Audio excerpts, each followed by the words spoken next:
সারা পশ্চিমবাংলার সমস্ত বুথে ভোটার লিস্টে আপনি দেখবেন 100 থেকে 150 নাম খুঁজে পাওয়া যাচ্ছে। এবার 80,000 বুথে যদি 100 নাম বাদ যায়, আপনি বলুন তো তার সংখ্যাটা কত হয়? বুঝতে পারছেন চক্রান্তটা কোথা থেকে শুরু হয়েছে? মনিটরিং এর মাধ্যমে আমরা 80,000 বুথেই সজাগ আছি। তার জন্য আমরা আইডেন্টিফাই করতে পারছি কোন কোন নামগুলোকে ইন্টেনশনালি বাদ দেওয়া হচ্ছে। আমরা শুধু এটাই বললাম, কোন অবস্থাতে এই নাম আপনারা বাদ দিতে পারবেন না। তার জন্য লড়াইটা যত দূর অব্দি নিয়ে যেতে হয় আমরা তত দূর অব্দি নিয়ে যাব।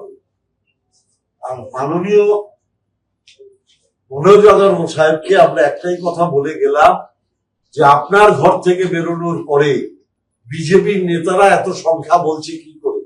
তাহলে সংখ্যাটা কি আপনি বলে দিচ্ছেন? ভারতবর্ষের ইতিহাসের যতগুলো গণতান্ত্রিক প্ল্যাটফর্ম ছিল, 2014 সালে এক ভদ্রলোক প্রধানমন্ত্রী হওয়ার পর সমস্ত গণতান্ত্রিক প্ল্যাটফর্ম গুলোকে একটার পর একটা ধূলিসাৎ করে দেওয়া হয়েছে। শেষ আশার আলো ছিল নির্বাচন কমিশন। এই 2024-এর পর থেকে দেখছি এই গণতান্ত্রিক প্ল্যাটফর্মকেও কবজা করবার জন্য ষড়যন্ত্র সারা ভারতবর্ষে শুরু হয়ে গেছে।